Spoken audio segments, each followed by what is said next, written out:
नमस्कार. मी पुष्पलता जगताप आणि तुमचं माझ्या यूट्यूब चॅनलमध्ये खूप खूप स्वागत आहे. आजच्या व्हिडिओमध्ये आपण पाहणार आहोत श्रावण सोमवार आणि नागपंचमी एकत्र आली आहे. आधी शिवपूजा की नागपूजा आणि कालसर्पदोष नष्ट होण्यासाठी कोणता उपाय करायला पाहिजे. पहिला श्रावण सोमवार आणि नागपंचमीचा महासंयोग अनेक वर्षांनी जुळून आला आहे आणि हा दुर्मिळ योग आहे मित्रांनो. त्यामुळे चुकूनही काही चुका तुम्ही करू नका. बघा, सर्व पुण्य नष्ट करते ही एक जरी तुम्ही चूक केली ना, तर त्यामुळे सर्व चुका तुमचं पुण्य नष्ट करते.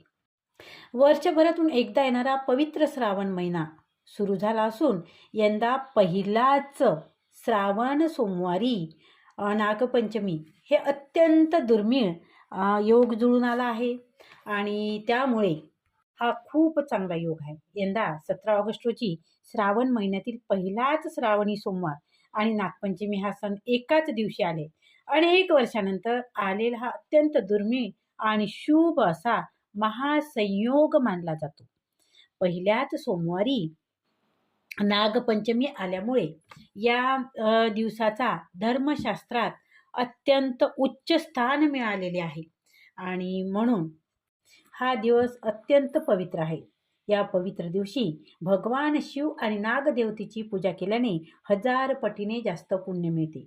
भगवान महादेवाच्या गळ्यात सदैव नागदेवता वासुकी विराजमान असतात आणि त्यामुळे सोमवारी महादेवाचा वार आणि नागपंचमी एकत्र येण्याला धर्मशास्त्रात शिव नाग सुयोग्य योग म्हटले जाते. या दिवशी केलेली पूजा अक्षय फलदायी ठरते. सोमवार हा महादेवांना समर्पित असलेला सर्वात प्रिय वार आहे.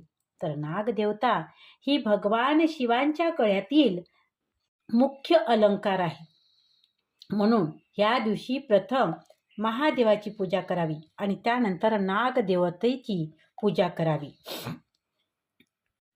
या शुभ दिवशी सकाळी लवकर उठून स्नान करावे आणि स्वच्छ वस्त्र परिधान करून शिवालयात म्हणजेच मंदिरात शिवमंदिरात जाऊन शिवलिंगावर कच्चे दूध, शुद्ध पाणी आणि बेलपत्र अर्पण करावे. धतुरा आणि पांढरे फूल वाहून ओम नमः शिवाय या मंत्राचा जप करावा. सोबतच घरामध्ये किंवा मंदिरात नागदेवतेची विधिवत पूजा करून नागदेवतेला दूध आणि फुलोरा आणि लाह्याचा नैवेद्य दाखवून नवनाग स्तोत्राचे पठण करावे. या दिवशी केलेली भक्ती, नामस्मरण आणि उपवास घरात सुख समृद्धी घेऊन येतो. त्याचबरोबर ज्यांच्या जन्मपत्रिकेत कालसर्पदोष, राहू केतू पीडा किंवा पितृदोष आहे यांच्यासाठी हा दिवस म्हणजे सुवर्ण संधी आहे. या दिवशी शिवलिंगावर तांब्याचा नाग अर्पण करा आणि दुधाने शिवलिंगावर अभिषेक करा आणि यामुळे पत्रिकेतील सर्व दोष शांत होत असतात. नागपंचमीला लोक मनोभावे पूजा अर्चा तर करतातच, परंतु घरातील दैनंदिन कामामध्ये स्वयंपाकघरात नकळत अशा काही चुका करतात ज्या धर्मशास्त्रानुसार पूर्णपणे निषिद्ध मानल्या जातात. या दुर्मिळ योगाच्या दिवशी कोणते नियम पाळले जातात किंवा कोणते नियम पाळणे अनिवार्य आहे ते आता आपण जाणून घेऊया. नागपंचमी आणि श्रावणी सोमवाराच्या दिवशी भाजी चिरण्यासाठी किंवा कोणतीही वस्तू कापण्यासाठी चाकू, सुरी किंवा वेळीचा वापर करणे पूर्णपणे निषिद्ध मानले जाते. नागपंचमीच्या परंपरेनुसार या दिवशी कोणतीही गोष्ट कापणे किंवा चिरणे हे अशुभ मानले जात असल्याने स्वयंपाकाची तयारी आदल्या दिवशीच करून ठेवावी. या पवित्र दिवशी स्वयंपाकघरात तवा गॅसवर ठेवणे, चपाती, भाकरी भाजणे किंवा कढईत तेलकट पदार्थ तळणे अत्यंत वर्ज्य मानले जाते. तसेच चुकूनही घरात तवा उलटा ठेवू नये. नागपंचमीच्या दिवशी अग्नीवर लोखंडी तवा तापवणे शास्त्रात निषिद्ध मानले गेले आहे. या महासंयोगाच्या दिवशी भोजनामध्ये फक्त वाफेवर शिजवलेले किंवा उकडलेले सात्विक अन्नच ग्रहण करावे, जसे की मोदक, उकडीचे दिंडे, उकडलेले कडधान्य किंवा वाफेवरील पदार्थ खाण्याची आपली प्राचीन परंपरा आहे.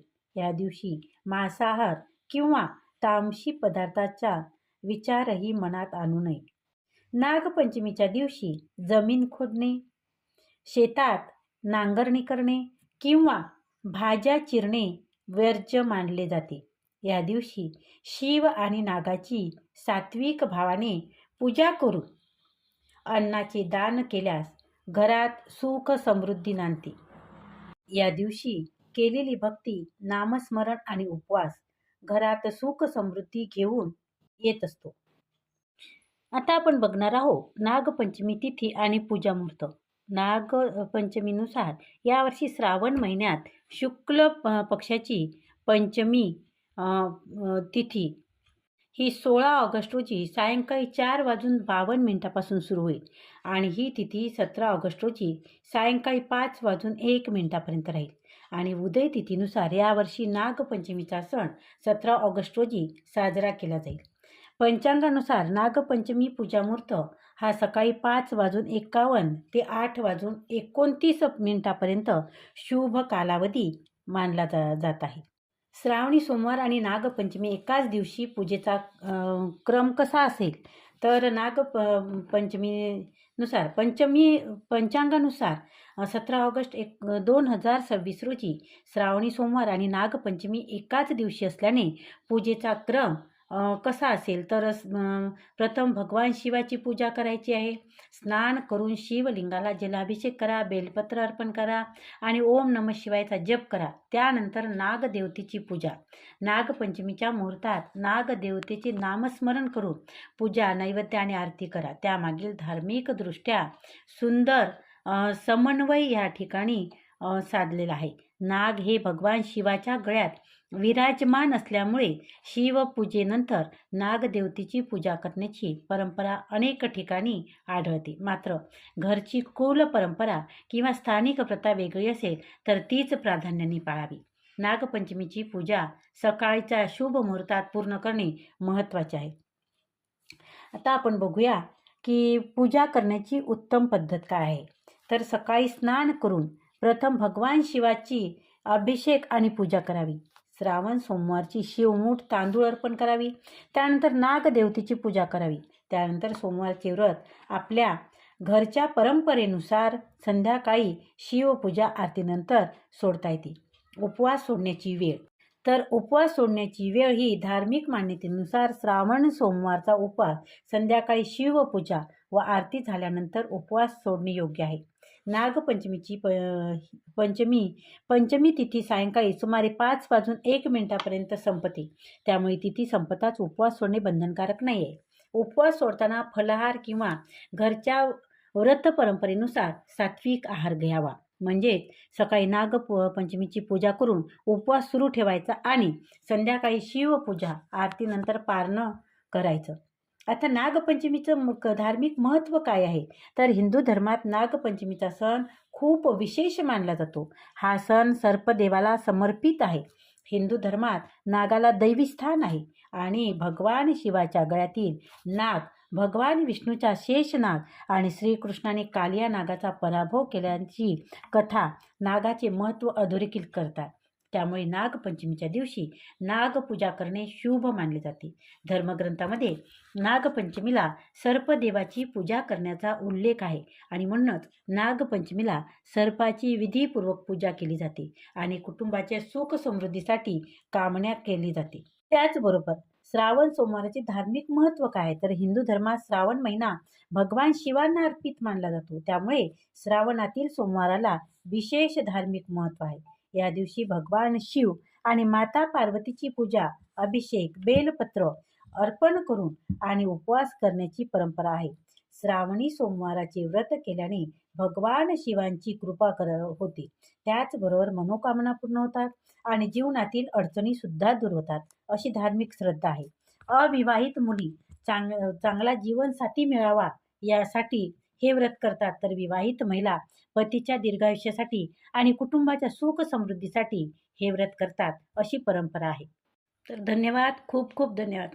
आजचा हा व्हिडिओ आवडला असेल तर व्हिडिओला लाईक करा, व्हिडिओ शेअर करा, कमेंट करा आणि त्याचबरोबर जर तुम्ही चॅनलवर नवीन असाल तर चॅनलला सबस्क्राईब जरूर करा. धन्यवाद, खूप खूप धन्यवाद.